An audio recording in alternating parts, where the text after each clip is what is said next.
last session, and it will be my pleasure to introduce Toshimichi Ikimura, who will be speaking on powerful visualization of regional genomic signatures. And Professor Ikimura, we're looking forward to your presentation. Thank you very much, Chairman.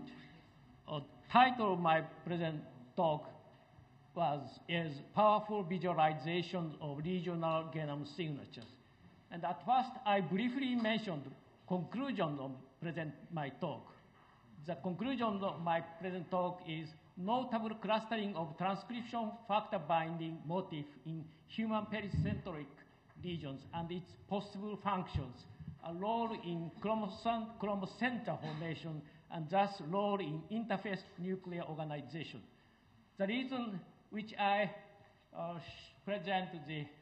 briefly explain my conclusion at first is if just the case that I cannot reach the final point, it is very troublous for me. Therefore, I at first mentioned my conclusions. But then I will start from the beginning. GC% has long been used to characterize inter and intra-genomic sequences differences, but GC% is too simple to characterize a wide range of genomic sequences. Thus, we focus on oligonucleotide composition, like as tri, tetra, pentanucleotide. And we use the BL-SOM to analyze these high-dimensional data. These are actually high-dimensional data. At first, I briefly mentioned what the BL-SOM is. Self-organizing map SOM was developed by Kohonen to study mechanism of memory and its recall. We modified the conventional Kohonen SOM for genome informatics to make the learning process and resulting map independent on order of data input. The BL-SOM could reveal hidden genome characteristic genome signatures of a wide range of species. Here, 13 eukaryotic genomes were analyzed, and with tri or tetranucleotide BL-SOM. And this figure is not the data of BL-SOM. This is the data for principal component analysis for trinucleotide composition in 10 kilobase sequences derived from these 13 eukaryotic genomes. Even using principal component analysis, a portion of human sequences separate far away from other genomic sequences. However, a major portion of human genomic sequences are mixed around here. And this direction corresponding to the direction of first principal component, and this is second principal component. And using these PCA data as the initial condition of BL-SOM, then we studied SOM learnings. And after the BL-SOM learnings, almost all of zebrafish sequences self-organizing around here, and almost all fugu sequences are self-organizing around here. In this figure, lattice point containing sequences from a single species are indicated in one color, and lattice point containing sequence more than one species in black. And this is the data for tetranucleotide BL-SOM for 10 kilobase sequences, and this is the tetranucleotide BL-SOM for 100 kilobase sequences. And in this case, almost all of human sequences are localized around here. And almost all of zebrafish sequences localized around here. And almost all fugu sequences around here. And almost all plant-like sequences localized here. Importantly, without any information concerning species during BL-SOM learning, sequences with similar oligonucleotide composition were self-organized and thus clustered according to species. And BL-SOM also can visualize diagnostic oligonucleotide contributing to species-specific separations, genome signatures of the sequences. And this tetranucleotide BRSOM was the same of this one. And is that one single 100 kb window? yes. 100 kilobase window, yes. And if we are focused on AAGG tetranucleotide, almost all of human sequence prefer to use AAGG, high frequency.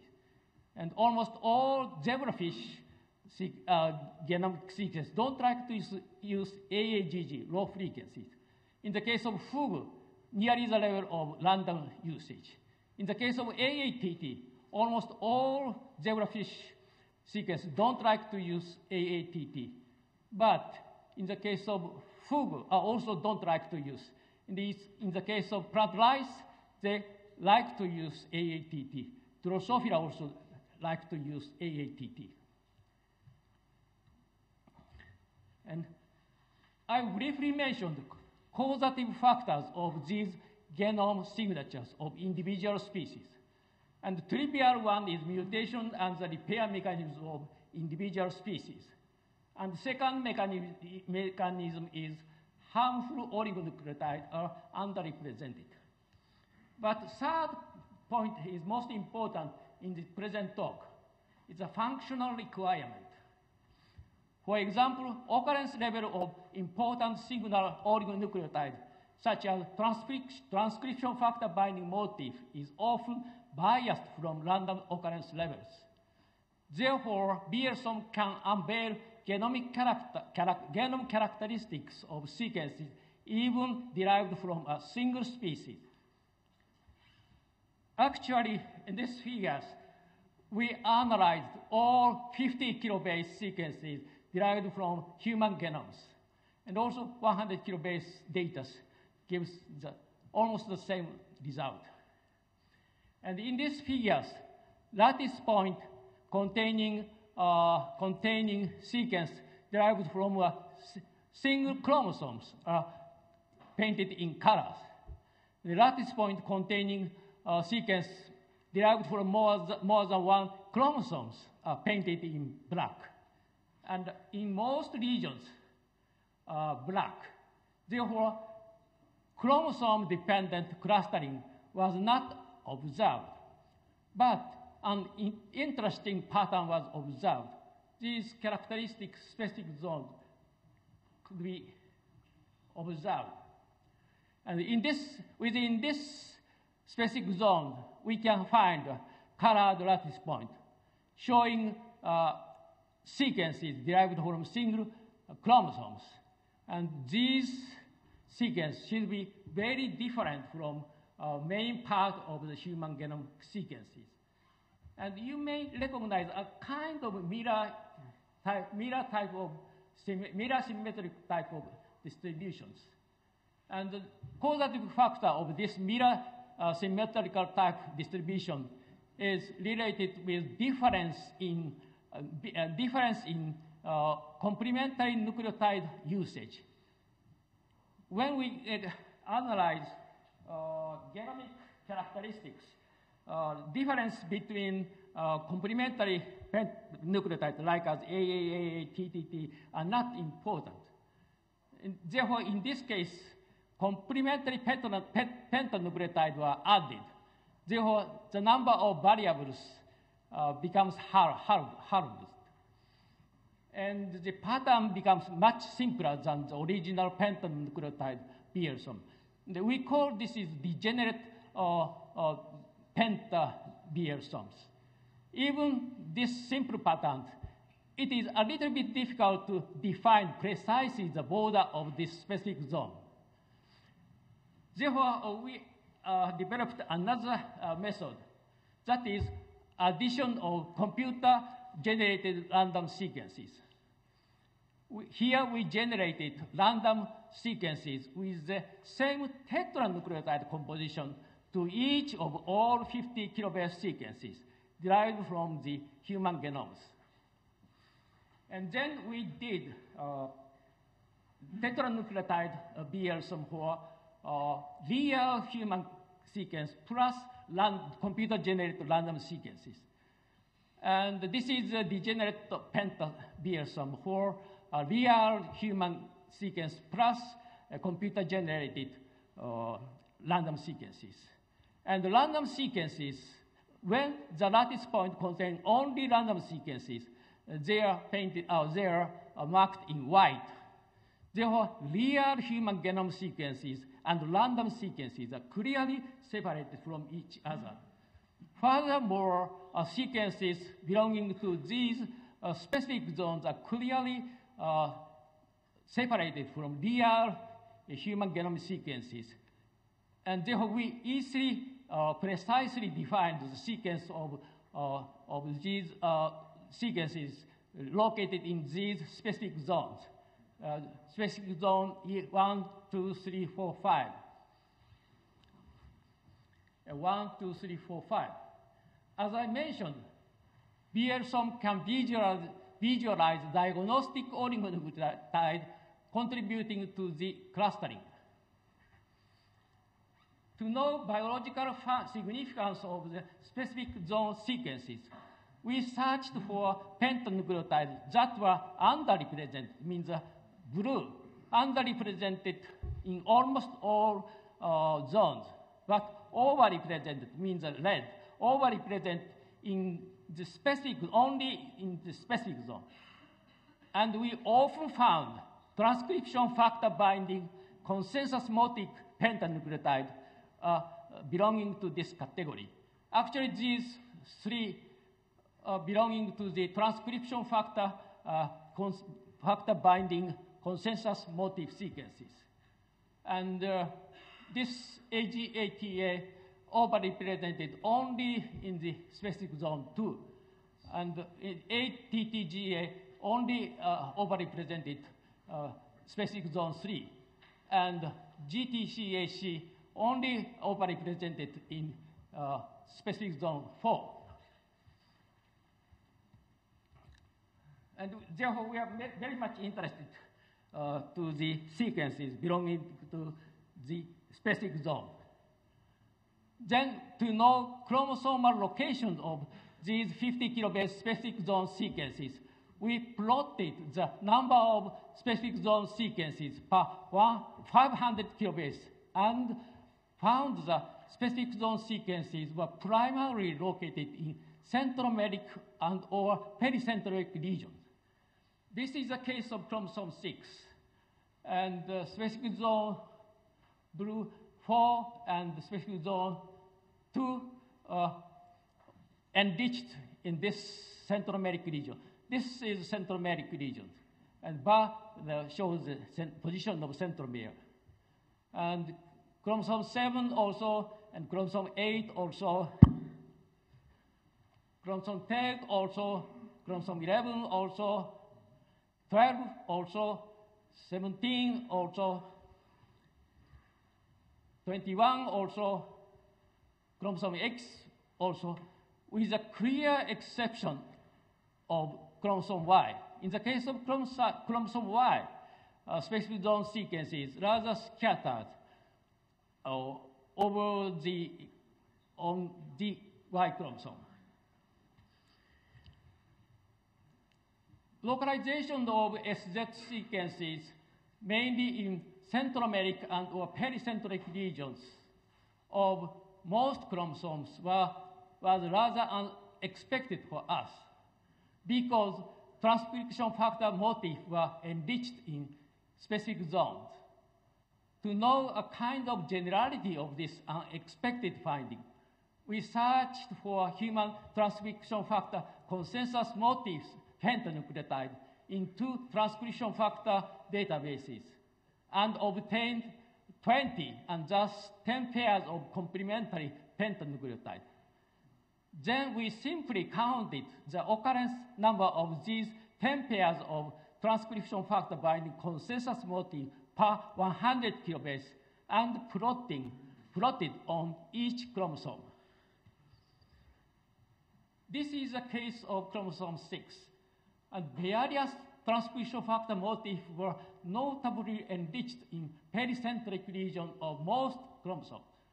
And highly repetitive centromeric sequences, such as alpha repeat, were not included in the standard human genome sequences.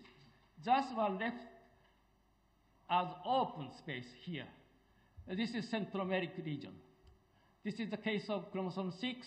This is the case of chromosome 7. It's AATCA enriched. In the case of here, TAGCA enriched. And in this case, this is the case of chromosome 8. This is the case of chromosome 11, 12, chromosome X. A combination of the enriched transcription factor binding motif was chromosome dependent. You may think that a 100 kilobase window is too large to study an actual sequence directly. Therefore, we next analyzed using an 1 kilobase window. Even after 1 kilobase segmentation, various transcription factor motifs were found enriched in pericentric region in many chromosomes, and combinations of the enriched motif differed among chromosomes. This is the case of chromosome 2, GCC, AATCA are enriched here, and chromosome 7, AATCA enriched, just pericentric region, chromosome 10. In this case, is an acrocentric chromosome 15, acrocentric one here. And in the case of chromosome 16, a large centromeric portion is not unsequenced, just left open. And that pericentric region is enriched. And this is acrocentric chromosome 22. In this 1 kilobase analysis, high peaks of TFP motif were also observed in subtelomeric as well as in restricted portion of internal euchromatic regions, and notably in sex chromosome XY suit autosomal regions. The reason why these peaks were detected with this 1 kilobase but not with the 100 kilobase window was that the side scale of TFP motif-rich regions in pericentric regions is far larger than those present in other regions, such as subtelomeric regions.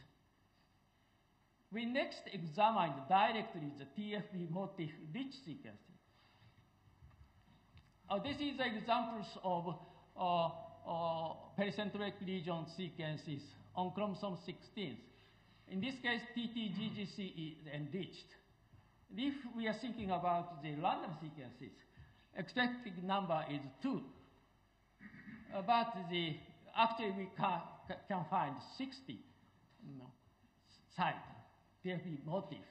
Therefore, more than 30 times enrichment compared with its random sequences. This is the case of chromosome 22. And again, more than 30 times enrichment compared with its random sequences. This sequence was located in the subtelomeric regions of chromosome XY suit autosomal regions, and various transcription factor motifs. At least these 3 motifs were enriched. These are actual sequences.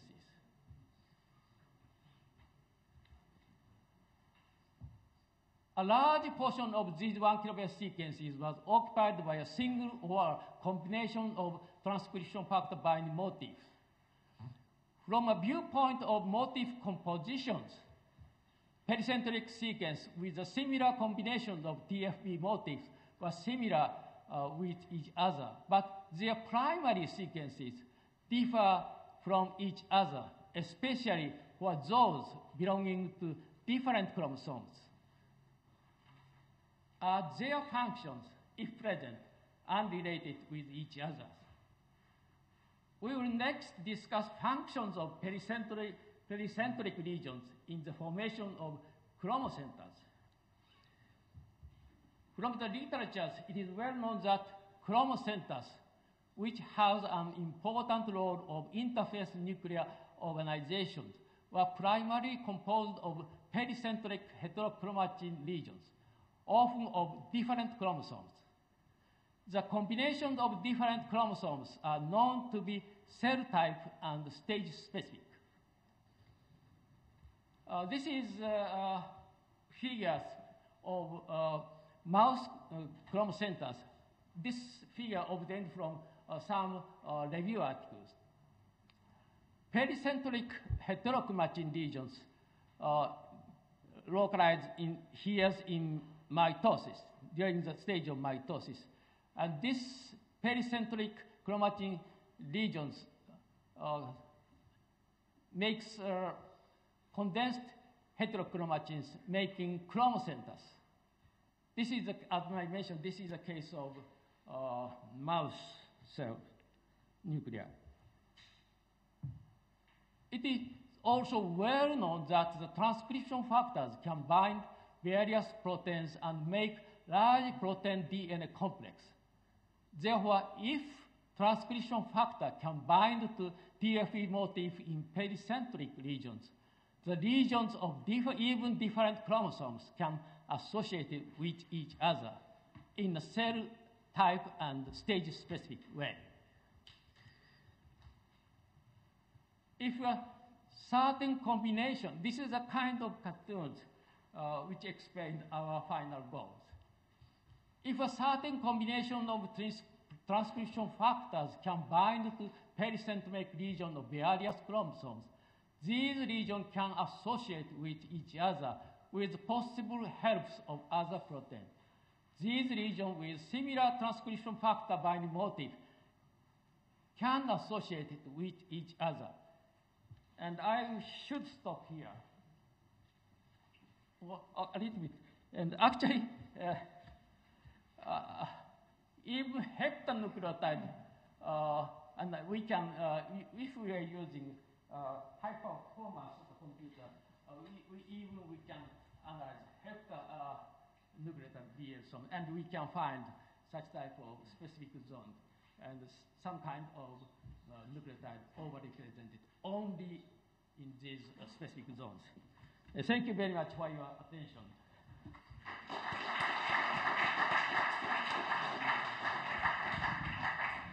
Thank you very much for this wonderful presentation. Are there questions?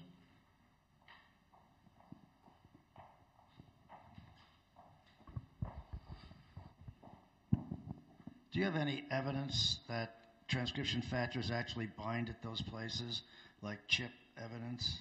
Yes, I am not the experimenter biologist at present moment, but there are many papers that transcription factors bind many places other than far away from genes.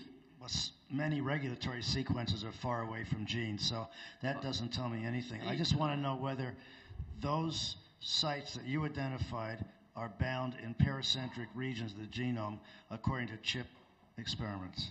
Okay, as I said, I am not. But in the case of some species, such as East Combe, actually transcription factors bind to the pericentric region. That is well established. And also, I doubt that those are real transcription factor binding sites. For one reason, they're all going in the same direction. And if you look in cis regulatory modules where we know what the sites are doing, you never see that. In this case, yes, actual sequence itself, yes. Almost all of the sequence has the same direction. Oh, I'm sorry. It's gone, yes. But it's, sorry. My point is. Thank you.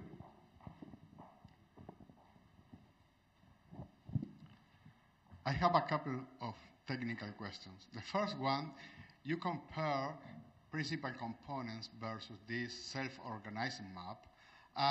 You show that principal component is unable to distinguish different genomes while the self-organizing maps do, okay? But do you hear me? Yeah, okay, yes. No. Let me go to the question. And the question is... I would, yes. I will answer that question. But there you were plotting just first against second principal component, and not necessarily the two first components are the best discriminators, because the first component is the one that maximizes the total variance, but not necessarily the variance among groups. This is one question. Yes, okay, I will answer one question. It's, we are using 1,000 tetranucleotide. It's a huge 1,000, more than 1,000 variables. Therefore, principal component, even principal component analysis, if we focus to first and second principal component, it's a contribution of the it's very low because you are using more than 1,000, yes, 1,000 dimension, more than 1,000 dimension, high dimension data. But no, the question is sometimes it's not the first or the second component that discriminate the best among groups. You can search the fifth or the sixth principal components. Sometimes is better discriminator than the first or the second. And the second question is that you generated simulated sequences using tetranucleotide frequencies. Yes. And the question is how this simulation was done. Okay. I mean, you put... Yes, in our case, we generated random sequence with the same dinucleotide or same trinucleotide, but it's a kind of it's not the flameless one. It's a tetranucleotide and then tetranucleotide and then tetranucleotide. Yes, overlap.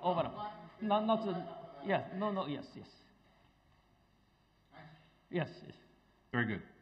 Next question. Just to comment on Eric Davidson's question, it would be immunocytology that you'd want to do to see if the transcription factor binding sites, and then you would do FISH as well, to see if they corresponded with these centers that you're postulating in the interphase nucleus. And I don't know whether that's been done or not. But that would tell you whether there were clusters of transcription factors themselves at those same sites. Yes, Professor Okada.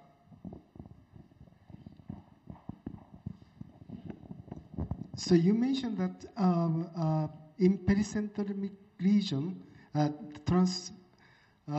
correction factor binding site enriched, and so the enriched. And so my question is that. Is there any correlation between particular transposons and yes. the enrichment of that transcription binding sites? If we are analyzing these sequences, they do not have any. They do not have alphoid or ALU or L1 or such thing. And in the case of L1, yes, some L1 present. But that is not the core element. It's a line and then transcription factor enriched zone. There is a. If we focused on 50 kilobase sequences, L1 found in some 50 kilobase sequences, but ALU very rare and alphoid is very rare. Okay, one last question, or if not, then thank you very much for this stimulating presentation and a good discussion. And we'll move on to the next talk by Paolo Cozzi, segmenting the human genome into isochores.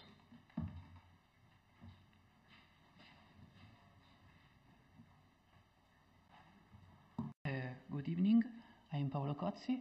I want to thank Bernardi and the organizer who invited me, and today I will discuss a new methodology for segmenting the human genome in an isochore.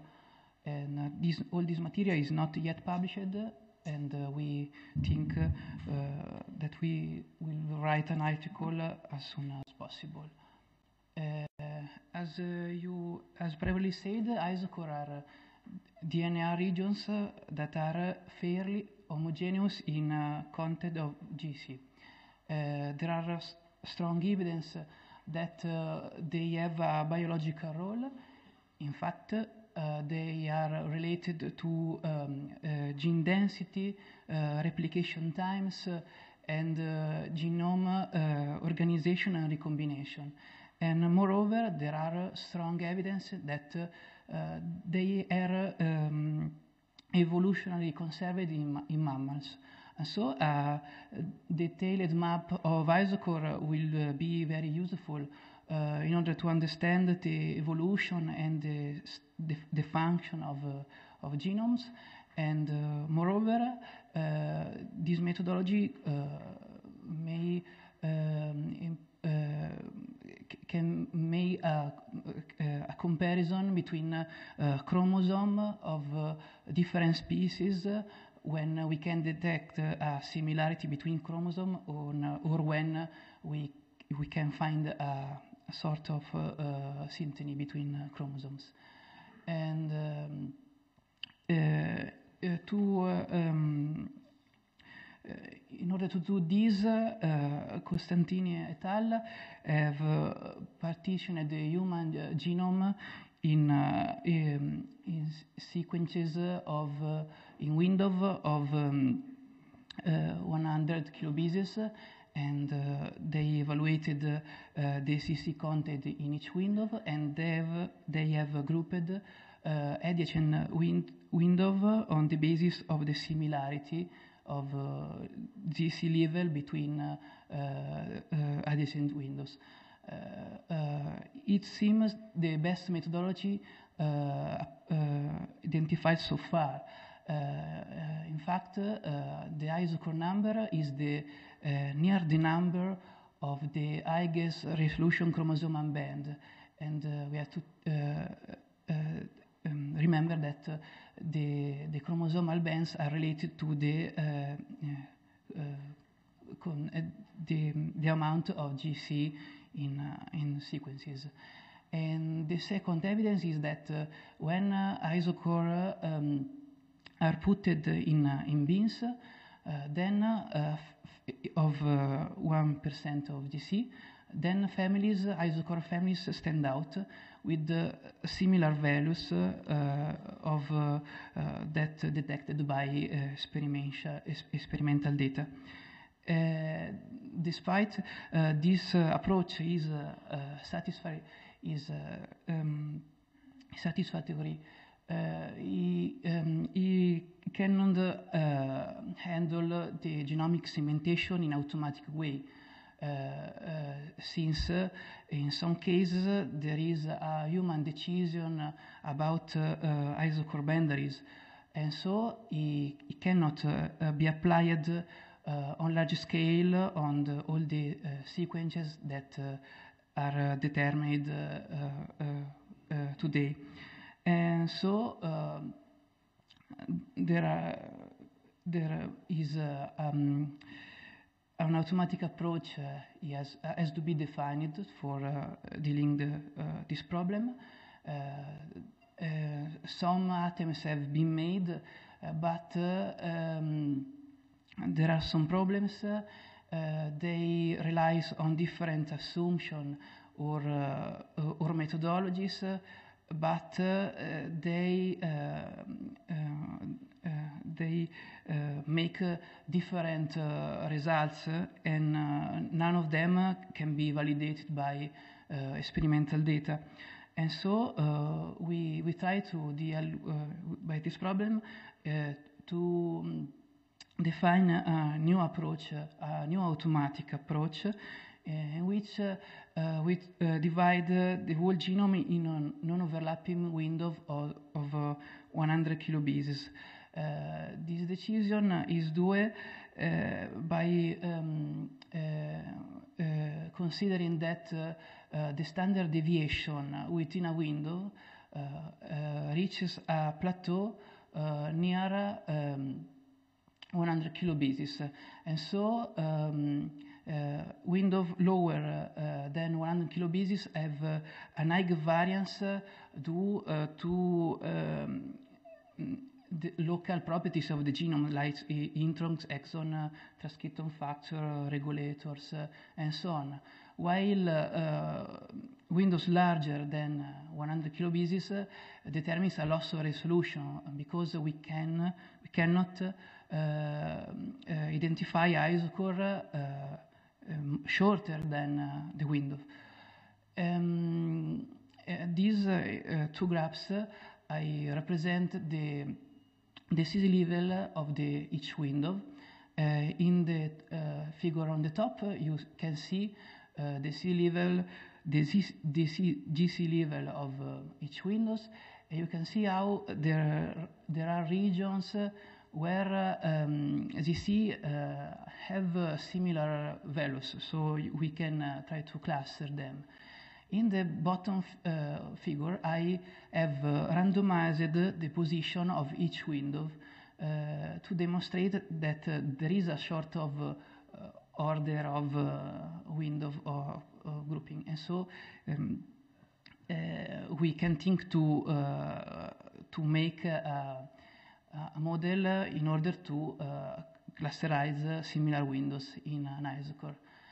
And our methodology works by joining a window in each step to a group of windows or an isochore if the difference between the average of the group, the isochore, and the ZC content of the windows is below a threshold sigma.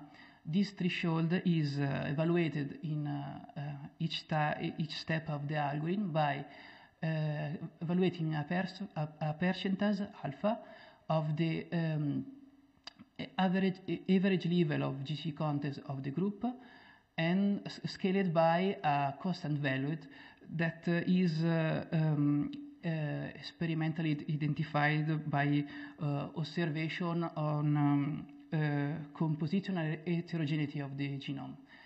And then, by our methodology, we ignore sequence gap that are larger, more than 200 base pair, by interrupting the isochore and creating a new isochore immediately after the gap. And we can represent the isochore distribution in graphs or in comma separated values of isochore. And in this slide, I present the effect of alpha parameter, that is the parameter in which we use to scale and to evaluate the sigma threshold.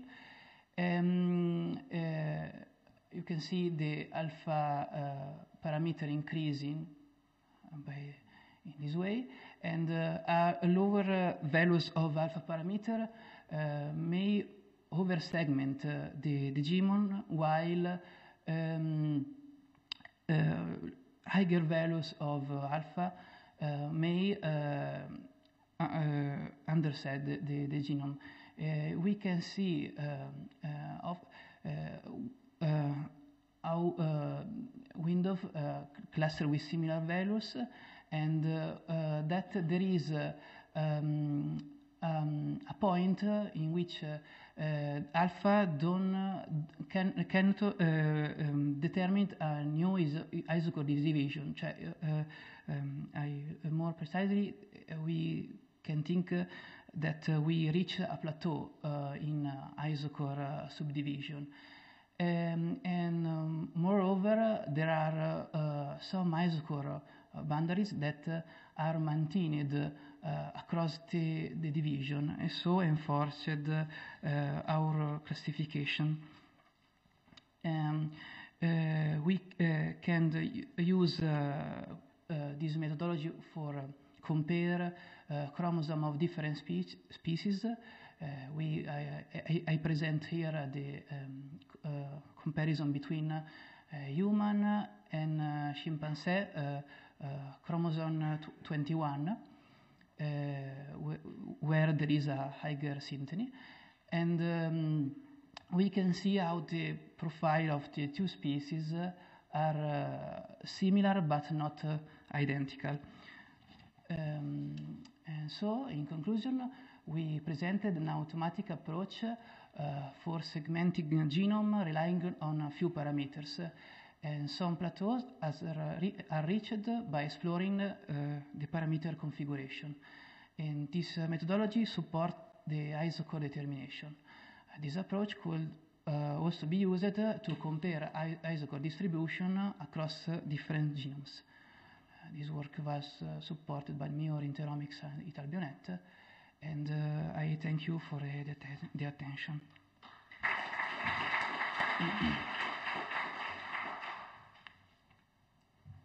Questions? In the representation of chromosome 21, that is the linear representation from one end to the other? Sorry? The representation of chromosome 21, that is the from one telomere to the other? From? I don't understand. One end to the other. One end to the other? Yes. The linear, is that the linear sequence of the chromosome? Yes, I start from the first base and go across the chromosome. Further questions, Giorgio? No? Okay, thank you very much. Then we'll move on to the next talk by Thomas Betteken on the sequence specificity of apoptotic nucleases. Mr. Chairman, dear Giorgio, thank you for giving me the opportunity to speak a few words about some recent results which we have obtained in one experiment that we have done targeting at obtaining mononucleosomal sequences with these modern and new sequencing techniques. And the primary aim of the work was to get nucleosomal sequences and extract whatever repeats and signal is in those sequences for aiming at nucleosome positioning. And when looking at those sequences, we found that at the ends there was a considerable shift in a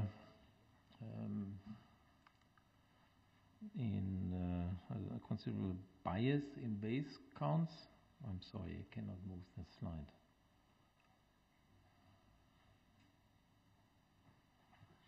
Are we on here? You want to go forward? Let's try this. Is that? Just this one slide before. Okay, now it works. Before I forget the acknowledgement of my collaborators for the sequence data analysis, all the experimental work in the lab was done by myself. Janine Altmüller and Peter Nürnberg were the ones running the sequencing platform. Okay, no. Okay, now what is apoptosis? We obtained our cleavage of DNA, or better to say of chromatin, by apoptotic nucleases. The common approach to get nucleosomal sequences is by extracting nuclei and doing the internucleosomal cleavage by micrococcal nuclease, and we had used an approach which I had discovered, or not discovered, but developed into sort of market maturity about 15 years ago. Namely by using an apoptotic nuclease approach, using as close to in vivo conditions as we think is possible. So apoptosis, the definition on the long definition I've taken from this review from Samijima in Nature Reviews on Molecular and Cell Biology, and I extracted for today's talk a short definition. Apoptosis, programmed cell death and debris clearance essential for development and maintenance of an organism, not claiming that somebody else may have used this definition before. In the beginning of apoptosis, you have these morphological changes in the cell, and especially in the cell nucleus. You have the cell nucleus shrinkage, and towards the end, of the apoptosis, you have this typical fragmentation in the nucleosomal ladder, which we have used in our approach. So this is a picture from the nucleosomal, actually the DNA ladder produced made of DNA fragments produced by spontaneous apoptosis in human peripheral blood leukocytes, and the apoptosis induction was mainly by hypoxia, namely putting the blood into a test tube and closing it and moving it to room temperature from 37 degrees. And we get a vast amount of mononucleosomal DNA, dinucleosomal, trinucleosomal, tetra, penta, and so on. And we can cut out all these bands, and actually we cut up to the trinucleosomal ones. But for this experiment, we just sequenced the mononucleosomal band. Now, when you go into this next generation, what is called next generation, or now generation sequencing techniques, the very first step is fragmentation of the high molecular weight DNA into small pieces of the order of magnitude 150 to 500 bases, which usually is done by ultrasound. We have done it by apoptotic cleavage, so the first step is done already. So all we had to do is to do adapter ligation, do the size selection, PCR amplification according to the regular protocol, and send to our colleagues for sequencing. We used one lane of a flow cell of an Illumina Genome Analyzer 2, which is the smallest unit one can use, and we received a data set of forward and reverse sequences, 2 times 43.9 million reads, 120 bases each forward, 120 bases reverse. We did initial quality filtering that reduced the number of reads to 2 times 30.3 million reads, and now when we make the calculation, 30.3 million times 170 bases, we got 5.1 gigabases, which is a nominal coverage of 1.6 of the human genome, which for sure is not enough to do a complete sequencing of the human genome, because there one discusses you need about 30 to 50 coverage, but we did not aim at sequencing of the genome. We wanted to have a lot of nucleosomal DNA pieces. The coverage here I drew in the bottom cartoon. In a more realistic way, you have not even coverage. That means 1.6, or I did cover it in this case in the cartoon 2 times. That every locus is represented 2 times, but certain places will be represented, certain places will be overrepresented, and certain places will not be represented. Now, when you do a very simple statistic calculation, which is one of the initial steps of data analysis, namely to just count the bases in the position of the read, position 1, 2, 3, 4, 5, up to 120. In our data set, we observed that we have a considerable base shift, or actually base bias, in the first about 10 bases of the read. And here you see it in large scale, that you have position 1, a lot of A's, in the position 2, you have a C coming up very high, and then position 3, 4, 5, you have a T, and then in position 6 again there's a T. And of course we wanted to know what is behind it. What is behind it, and we did one bioinformatic calculation, namely that we did all this mapping and alignment. We took our pieces mapped to the genome and looked what is the upstream sequence, which is coming before the sequence piece, because there is some rumor, despite there is a lot of data around which speaks against that. In some experiments there is a sequence bias in the first about 10 bases, which is published, and in most papers it is published as unexplained, or depending on methodology and so on. So we had to argue and fight against this, and our idea was to go upstream of the sequence piece. And in the next picture you see the upstream sequence, which is taken from the database from exact position where this piece, the position 0 to 20 or even 120 is mapping to. We took this piece from the database, and we find when you extract the sequence, we find sort of the reverse complementary pattern, which you can sort of summarize in a consensus sequence at the cleavage sites, which would be T, A, G, T, the small letter meaning that this is not very highly represented, but the capital letters meaning it is highly represented, and then after the hyphen here you have the sequence piece. This is from the database. So the whole thing is symmetrical, and in a way it reminds a lot of a restriction endonucleoside.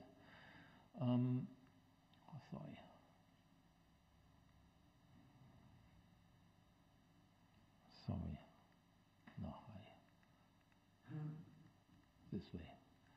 Okay. Now, when you take all your reads and you make a statistics of which hexanucleotides are present in the first 6 positions of the reads, and you just count how many are coming up in order to see how highly represented are the single motifs, we came and we compare to in this case I've positioned 51 to 56, sort of randomly chosen. I could have taken 60 to 70 or whatever, or 60 to 60, 61 to 66, and it comes out about the same. I find that for those motifs that are coming up as a high number in positions 1 to 6, they are enriched in the order of magnitude about tenfold over any other position in the read. Yeah, and incidentally here we have ACTTTA, which is the consensus motif that we have found before. But when you compare to position 61 or 66 or 71 to 76, you may come up with one of these other frequent motifs to be in first position. Now, I want to close by just summing up, bringing to some conclusions. Apoptotic DNases seem to have a higher DNA sequence specificity than has been reported before. The base bias at the cut site is extending as the almost exact reverse complementary sequence into the 5' direction. Consensus sequence TAAGT, ACTTTA can be derived, reminding of a restringent endonuclease recognition site, but not a single hexanucleotide motif exceeds 1% of the frequency at the cut site. Probably the pattern we observe is a superposition of many DNA motifs.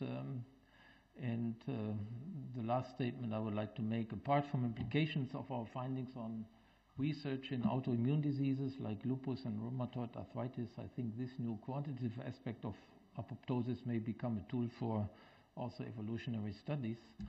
And these are the people that have helped me at one step or another. Thank you very much.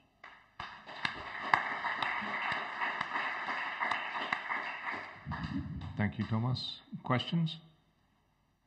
Here first. It'd be nice to obtain some of these nucleases and put it in biochemistry. Yes, you are right. But I tell you, there are very few people working on apoptotic nucleases. There are 2 that or actually 3 people that I know. There's a strong Japanese group, and there's Piotr Witlak, and then there's another person working on this endonuclease G, which is what the mitochondrial. But that's about all. I'm in contact with these people. So. Vittorio. Probably missed the rationale of the choice of your cells to analyze. Apoptotic. The rationale why repeat the question. Why did I use human peripheral blood leukocytes? The rationale. Which apoptotic criterion is associated to that, if any? The apoptotic criterion is the DNA letter. That's all. Everything? Yeah. Okay. Is that fair? Well, it keeps them quiet, so it must be okay. My question, what about the unique sequences associated with this? So what you see in your ladders, you're choosing the sites that are hit first, more or less, in the ladder. So what are how do the unique sequences between these sites stack up? Are we seeing the same sequence over and over again, or is this distributed across the genome? It's distributed across the genome, and you can come to the same result if you take out all the repetitive sequences. If you filter out repetitive sequences and you do this only on single copy sequences, you come to the same result. With respect to the end sequences? Yes. The cleavage site, okay. The statistics, yeah? Okay. The statistics of the end sites. One more question in the back. Speak up, please.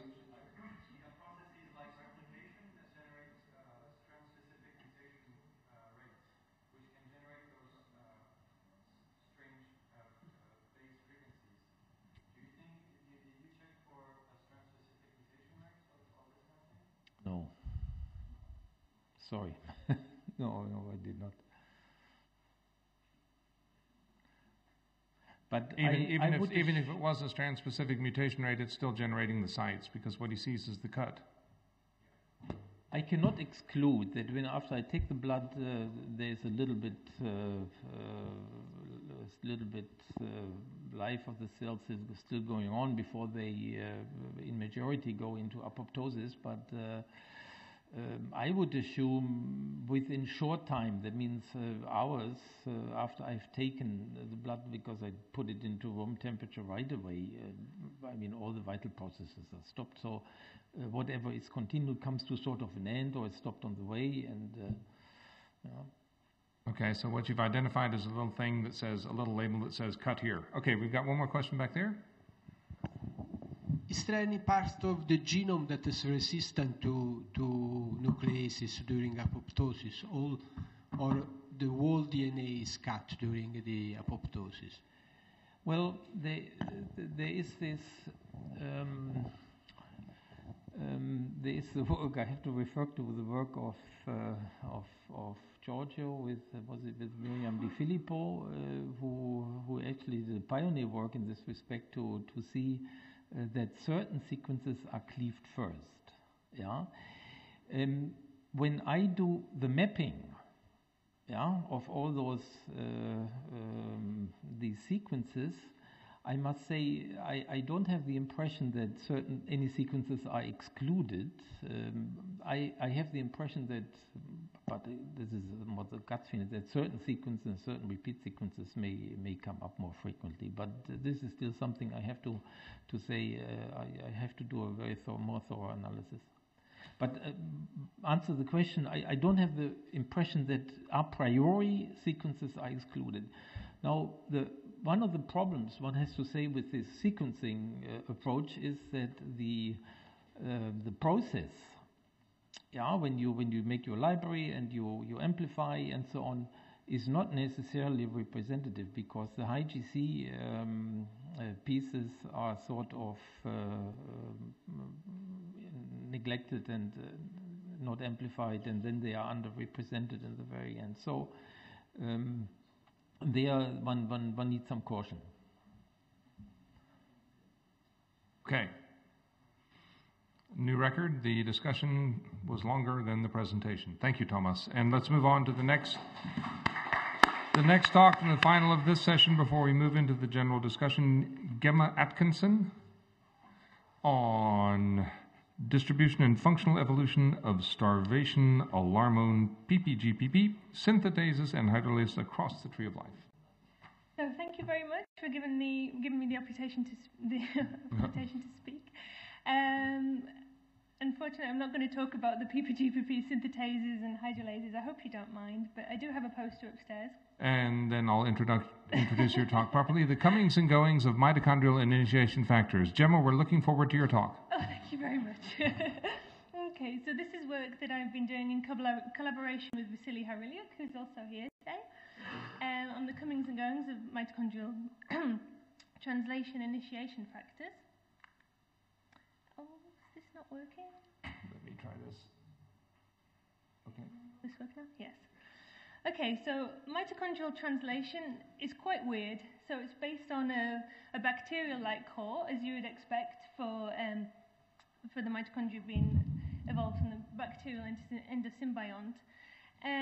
Although it has the core ribosomal RNA of bacteria, there is reduced RNA content, increased ribosomal proteins, and there has been a gain and loss of nuclear-encoded mitochondrial translation factors. So the examples here are elongation factors EFG, where there are duplicates in mitochondria. There are duplicates of EFTU in some arthropods, and loss of EFTS in some lineages as well. But what I want to talk about is loss of the nuclear-encoded mitochondrial initiation factors. Okay, so in bacteria, IF1, IF2, and IF3 are absolutely required, and they're universal. So IF2, this is the translational GTPase that is responsible for the binding of initiated tRNA to the small ribosomal subunit and the joining of the two subunits. IF1 and IF3 together work in the selection of the initiator codon and the initiated tRNA to the exclusion of other amino acyl tRNAs. IF3 also has another role as a ribosome recycling factor because it inhibits reassociation of ribosomal subunits after splitting, after translation termination. But there have been loss of some initiation factors in eukaryotes. So all eukaryotes have a nuclear-encoded mitochondrial IF2, but so far it seems that IF1 is completely absent in the mitochondria of eukaryotes. When I say that mitochondrial IF2 is universal, of course this is in mitochondriate eukaryotes. But the lack of IF1 has been proposed to be compensated for by an insertion found in mitochondrial IF2. So these are the two papers here where this is most greatly discussed. And this is a quote from the second Yassin et al. Paper. We hypothesized that over the course of evolution, the mitochondrial version of IF1 was eliminated. Instead, a smaller peptide bearing its function became an integral part of the larger mitochondrial IF2 factor. So this is a really exciting evolutionary story here. So I got very interested in this. But the problem is that this hypothesis was actually only based on the mammalian IF2. It was backed up with some biochemistry and also cryo-electron microscopy, which shows that the insertion binds in a similar place on the ribosome to IF1. But there were no comparative genomics ever carried out, so the order of events in terms of insertion gain and IF1 loss had never actually been addressed. So that is one thing, so that's IF2. But also it's not just IF1 that isn't universal in mitochondria. So previously mitochondrial IF3 had never been found in the yeast Saccharomyces cerevisiae, although it has been identified in Saccharomyces pombe. And this is really quite unfortunate because cerevisiae is of course the model organism for studying mitochondrial translation. And not only that, but mitochondrial IF3 is quite important in humans, so it's been implicated in predisposition to Parkinson's disease. So again, it's quite unfortunate that it's not in the model organism.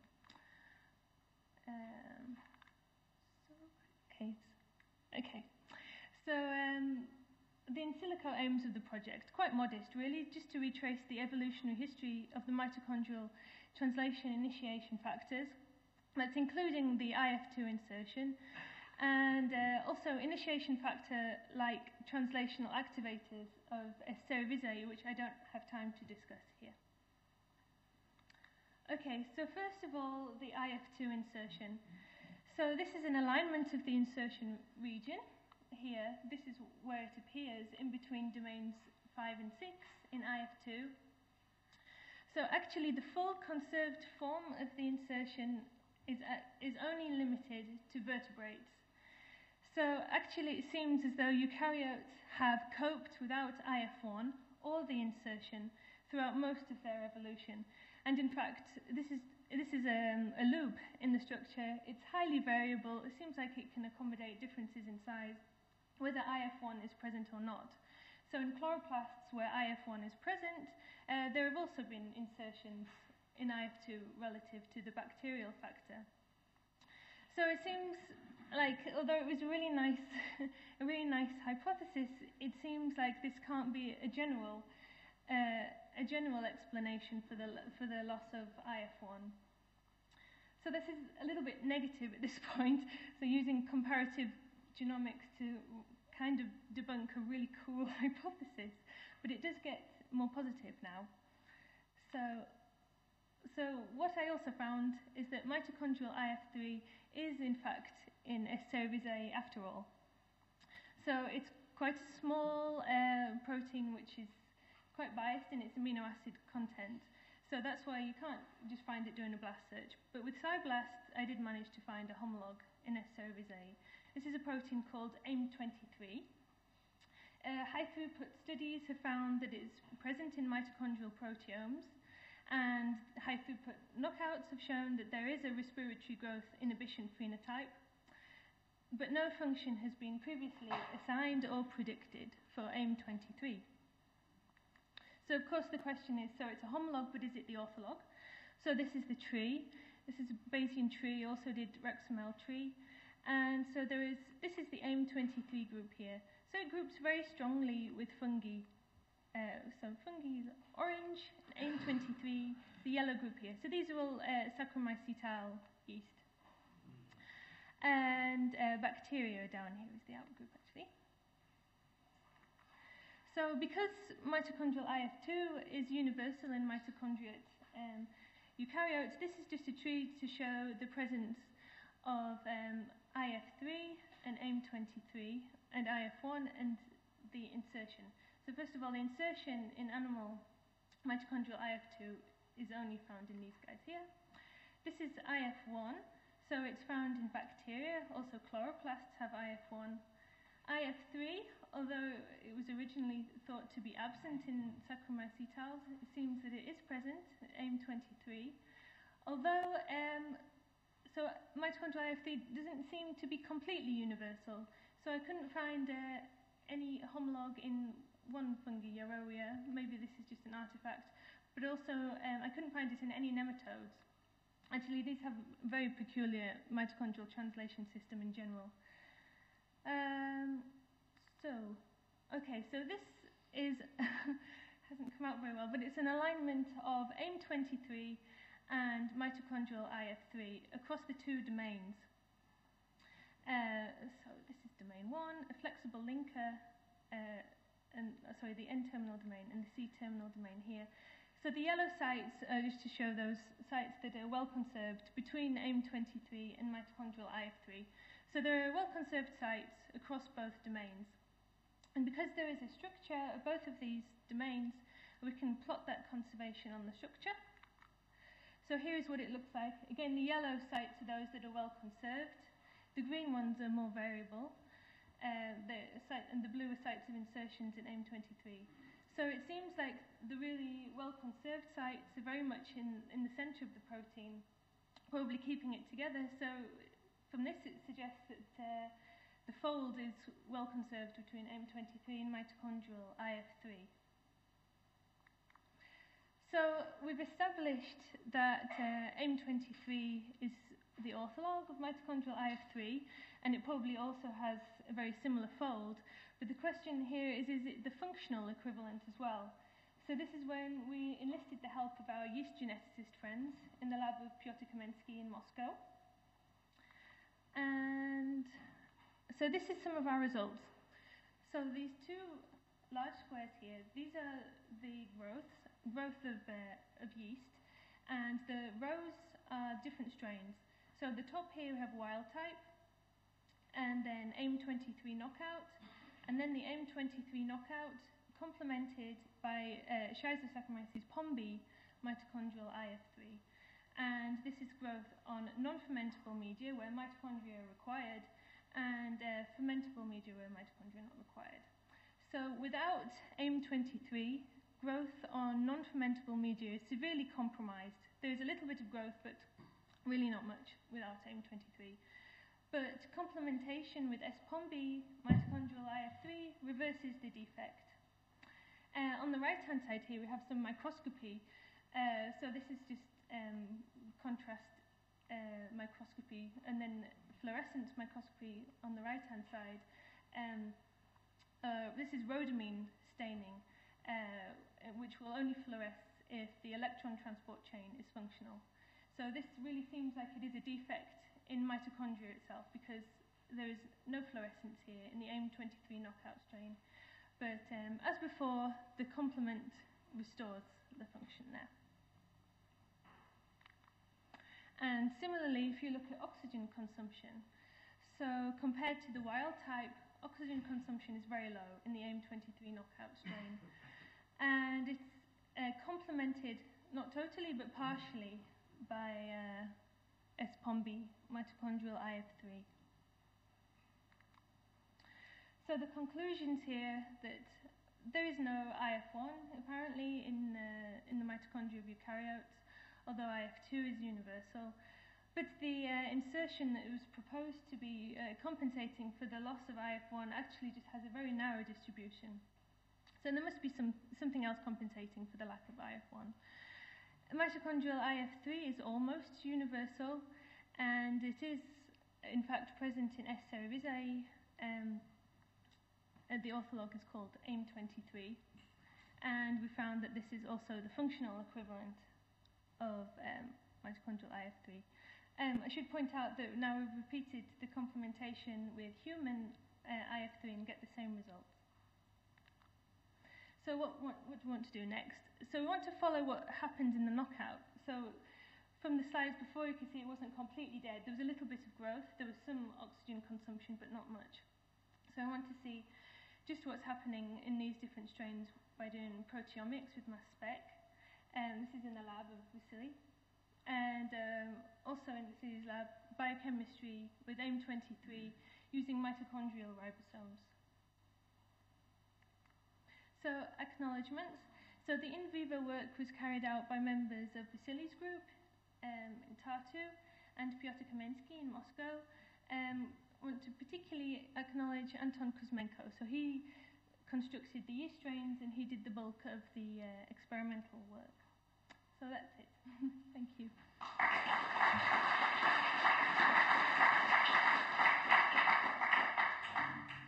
Very good. Questions? I have a question in general, just to start. Cecilia might know, you might know.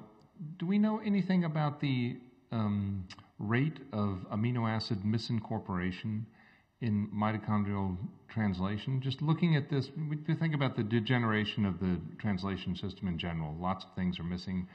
The tRNA synthetases are often imported from the cytosol. Yeah. Do we know anything about, has anybody measured the misincorporation rates? Because this is important. No, I don't know anything. Vasily, do you know? No. One other interesting thing about, oh, sorry. Wait, microphone. The protein synthesizing machinery, mitochondria, is really rather peculiar. And according to me, to my opinion, this means something, because the mitochondria is there with a genetic system which has property completely different from the nuclear cytoplasmic mitochondrial system. And for the role of misincorporation, according to our data, the mistranslation induced misfolding is not so important in the mitochondria. And this allows to explore for mitochondria a larger region of variation. So this will be the topic of my talk tomorrow. Okay. Okay. Well, thank you for not giving your talk tonight, focusing on gemmas. Further questions from the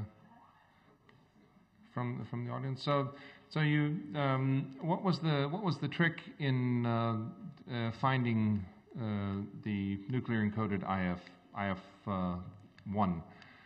What was the trick? IF1 couldn't find it all. I was using SciBlast, but same with the IF3 to find AIM23. Yeah. This was SciBlast.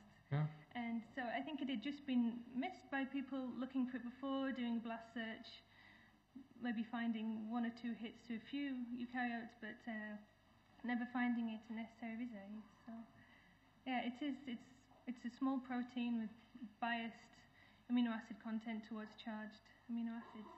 I think this is interesting. I think this is interesting. Okay. So, Giorgio, what are we doing now? I think you had a public assassination planned. Did you warn your target? Has your target? I'm looking at you, Adam. Has he warned you that he's going to say something about your talk? No, he's not.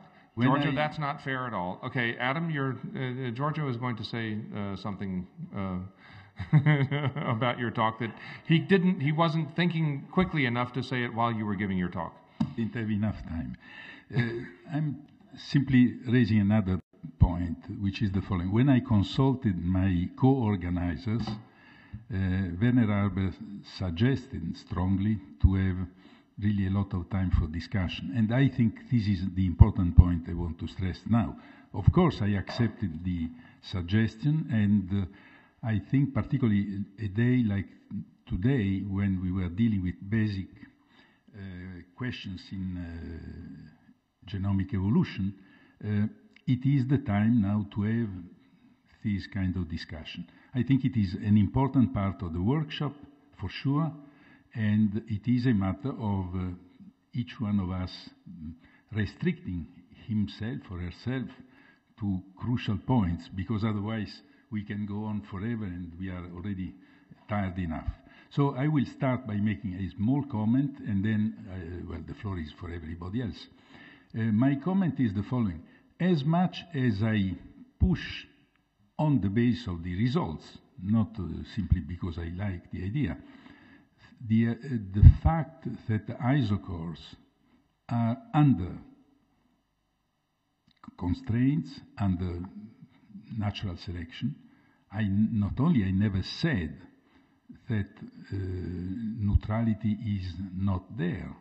Actually, I made a point in a paper back in 2007 to say this idea is not at all contradictory with the particularly nearly neutral view of evolution. Why? Because this concerns point mutations, and clearly point mutations are not necessarily going to do any damage in terms of, for instance, nucleosome formation because of a certain trinucleotide or oligonucleotide compositions and so on. So it is very important to stress that what I'm proposing is something which concerns regions. What is inside the regions, particularly if you are talking about point mutations, I am 100% in favor of the idea that they are nearly neutral, the vast majority of them at least. So that's why, he was talking about Adam. With Adam it is funny, and I take the opportunity to mention this, because he said, every nucleotide is under selection. I'm sure that it was a joke, but he added that was going to please me, and certainly not, because what I just said tells you that I think exactly the opposite. The funny thing, to finish, is that when we were proposing this natural selection on isocores, Adam and Hurst were pushing us towards neutrality of formation of isocores due to gene bias conversion. So it is funny that 10 years ago we were accused to be too selectionist, and now it is the opposite which is coming up. But this is just to start the discussion, and I think, again, it's an important point to have a discussion on the topics of today. Tomorrow will be other subjects, but I think I fully agree with Werner. Discussion is an important point, an important part of the workshop. Thank you. Okay. Adam, would you like to comment? Very good. More point was not that there is selection, but that if there was selection, that would not be inconsistent. So some people have argued in the past that you can't possibly have selection on every single nucleotide in a genome as large as humans because that would require too many selective deaths. So the theory just shows that if it was competitive, that fitness was a competitive, in a competitive environment, that in fact that you could have selection on every single nucleotide, but I'm not saying it does in any way. So I'm just clarifying my position.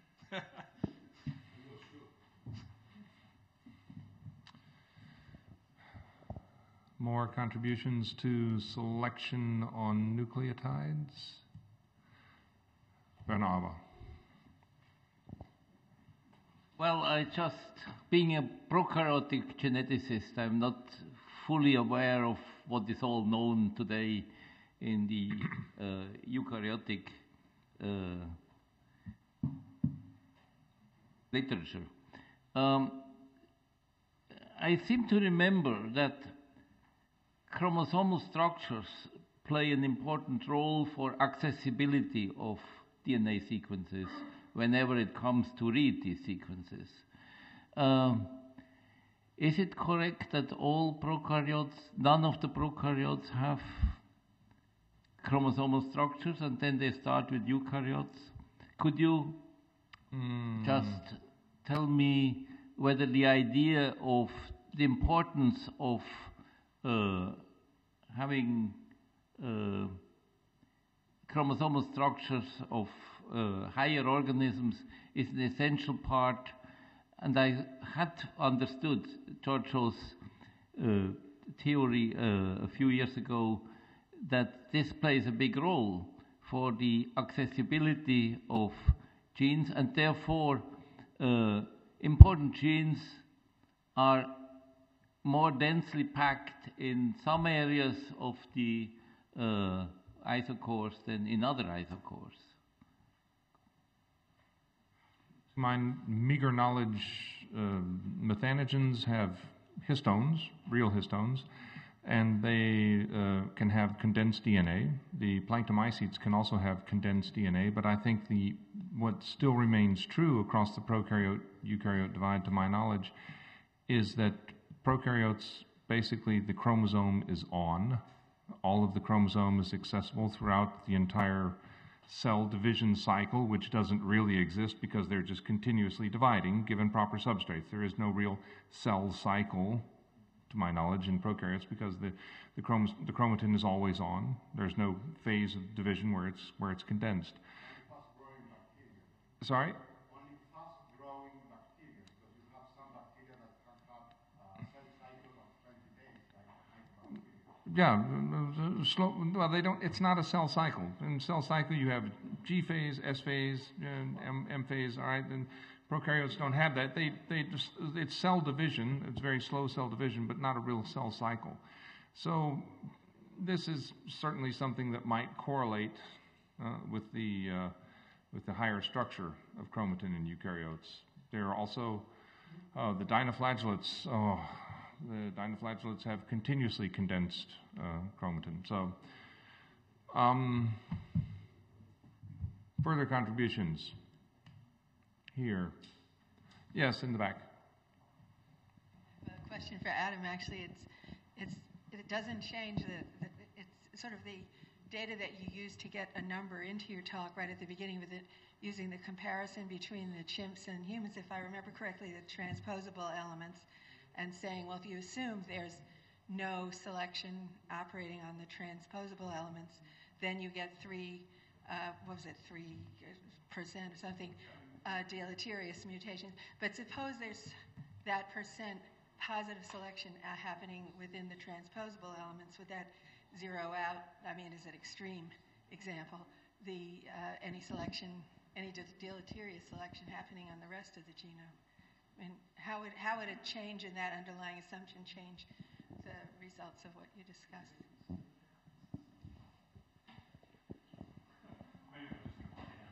Yeah, that's good. So you're absolutely right, Lynn. So if there was lots of positive selection in the transposable element fraction, then you're overestimating the amount of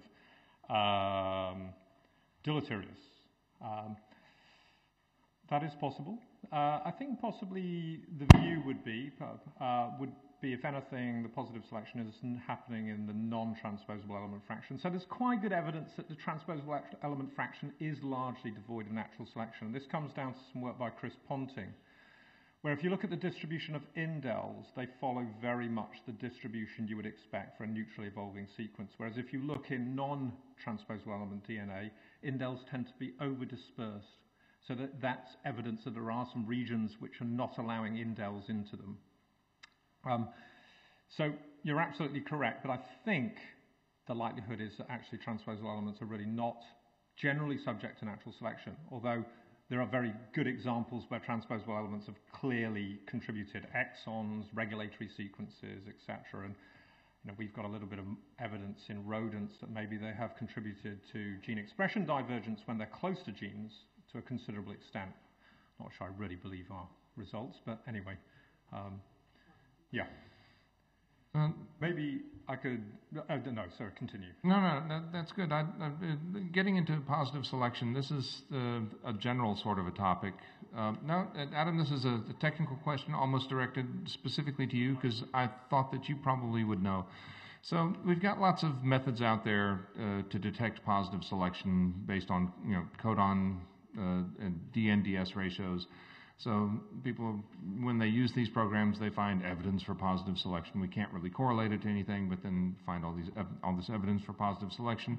So high polymorphisms, evidence for positive selection. Then on the other hand, you've got the genome scan people who go out and look for low polymorphism for evidence for a recent selective sleep and evidence for positive selection. So on the one hand, we see lots of polymorphism and it's evidence for positive selection. On the other hand, we see no polymorphism and it's evidence for positive selection. What's going on? And all of this is based against neutrality and slightly deleterious mutations. So what's going on with these claims for selection at that level? So I'd start off by saying that the cases where you've got too much polymorphism are very few and far between. So it started out with MHC, right? Except for MHC. So there are very few loci which appear to have got too much polymorphism and therefore been subject to balancing selection over a protracted period. I don't know to what extent we really have very much power to really detect that signal. So the vast majority of selective sweeps are very much concentrated on too little diversity, which is skewed towards rare variants. Okay. Okay. And I think those conclusions are pretty robust. I think the sort of work that Rasmus Nielsen and people have been doing in developing the methods, I think I believe them. Okay. That's a statement. Shozo, directly to that? Okay, I'm going to talk on Wednesday, so I'm not going to say much. Okay. But I think it's very shaky.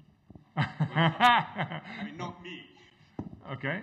What's going on is a little bit shaky, so I'll come back. Shaky, the codon-based methods for detecting selection? Yes. Then explicate. No, I think I want to spend a little bit more time on Wednesday, so I'll do that. Well, maybe you will oversleep and miss your talk on Wednesday, so go ahead and tell us now. I mean... Yeah, that's possible. Okay, so I think my point is we have to do experiment first. And DN-DS ratio is a hypothesis and assumption. So nobody hasn't been checked, but statistics going on. Okay. So that much I'll say. Okay. So, okay. Right. Yep. Come. We have one more here. Here. And then. Sorry, so for maybe the sort of the one fundamental difference between this high and multiple fixations and so a lot of diversity or low diversity is that, as I said, if you look at the NDS ratios, you expect there have been multiple fixations due to selection, so you have an excess. While the diversity thing, where you look for selective sweeps, so you look for one selective event, so one amino acid swept through and abolish all the other diversity around it through linkage. So these are the differences. The one time you expect multiple events, the other time you assume you look only for one event. Okay. In the back, yes, thank you. So another comment about DNDS, since you bring it up. There are examples of for example, one of my favorite, I guess, is the cone snail toxins, where there's very high, there be, say, a high rate of generation of new toxins, say 100 toxins in a species, different. And the variation in the toxin region of the toxin gene includes a very high rate of evolution of the synonymous coding positions, because there must be some genetic mechanism that focuses variation to generate the new toxin genes. And so therefore, if you do DNDS, it looks like there's no selection, because the synonymous positions are also at a very elevated rate of variation. Was there a comment over here? No?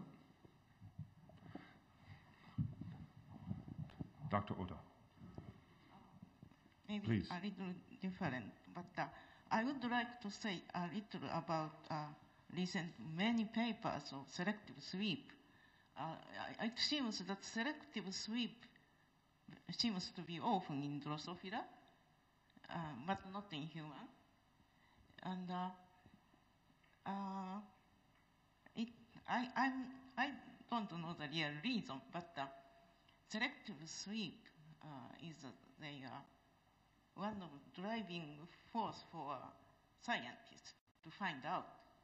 And they are very eager to show that selective sweep going on.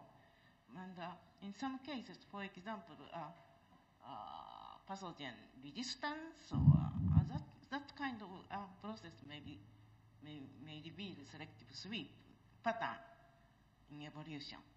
And so there may be some other cases. And also in terms of very complicated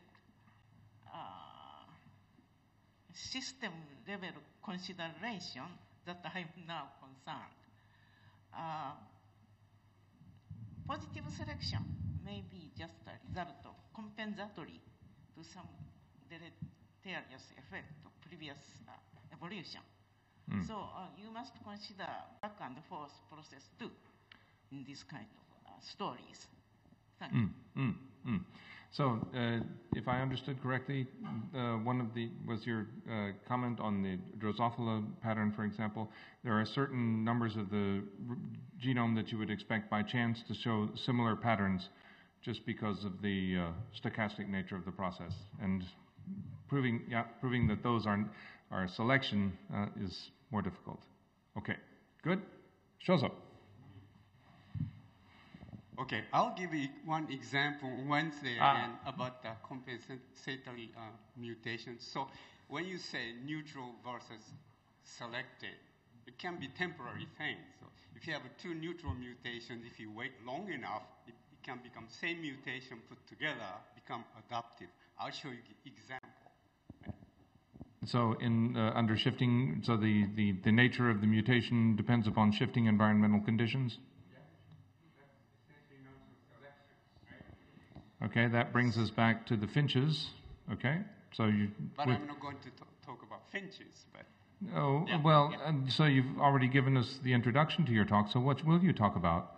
I mean, it sounds very interesting. I'll give you real stuff. So I have to say, DNDS. Everybody believes, right? If you want to prove positive selection, you have to show. It's written textbook. You have to show DNA is bigger than DS. Yeah. I think that's not true. Yeah. Even Masato Shine admitted, okay, that he's real promoter for that. Yeah, there's the variation on DS is a problem. Yeah.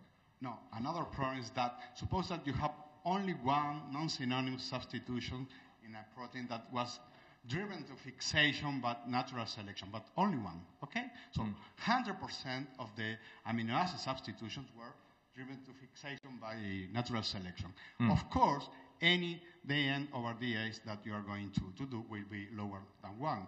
And you are going to underestimate the positive selection.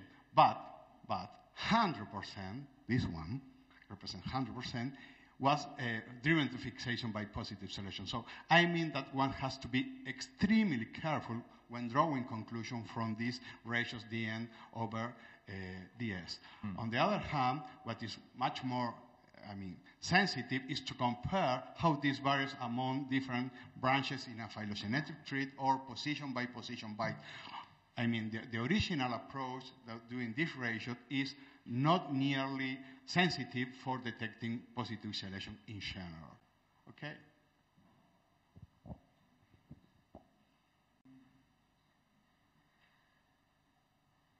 It's also interesting to note that the many claims for positive selection still have neutrality or near neutrality as the rule to which they are the exception. So, is the debate over? Are we done yet? we almost were until Adam raised his hand. Come on. Well, the debate's by no means over, but I think we are getting to a position where we should be able to actually quantify how much positive selection there has been. Okay. Using either kind of branch site DN over DS tests or McDonald-Kreitman tests, an extension of, you do have the potential to really quantify how much adaptive evolution has been. It's too much. It's too bad that Mike Lynch isn't here, because with the word adaptive evolution, he goes into convulsions. And somebody mentioned Sean Carroll. That will also set him off. Okay, so. Well, no, not at all, because a part of that is actually quantifying how much goes on in regulatory DNA. Yeah. And I know that people are working on that problem, and I know that actually there are now probably quite good estimates in certain species for regulatory versus protein coding. But I can't give that away because it's not my work to give away, so to talk about. Okay. Yeah. Okay. One last thing in speaking of Mike Lynch, something that we've not brought up today, probably should have been represented at this meeting, I don't think it is the role of population size on natural selection. The larger the populations, the more difficult it is. The smaller the populations, the more difficult it is for positive selection to set in. And that would, so in the prokaryotes, where selection is intense, we have very, very large populations and very intense selective pressures, so that rare variants,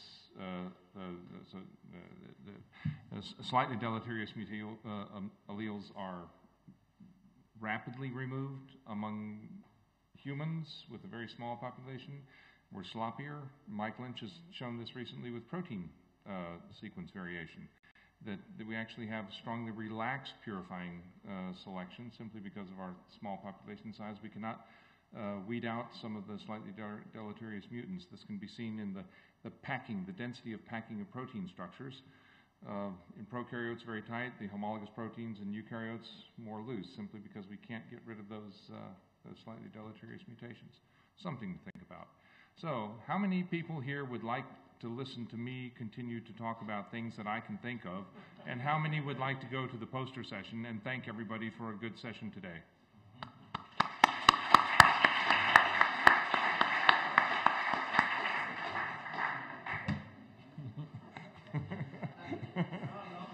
Nobody wanted to listen to me think of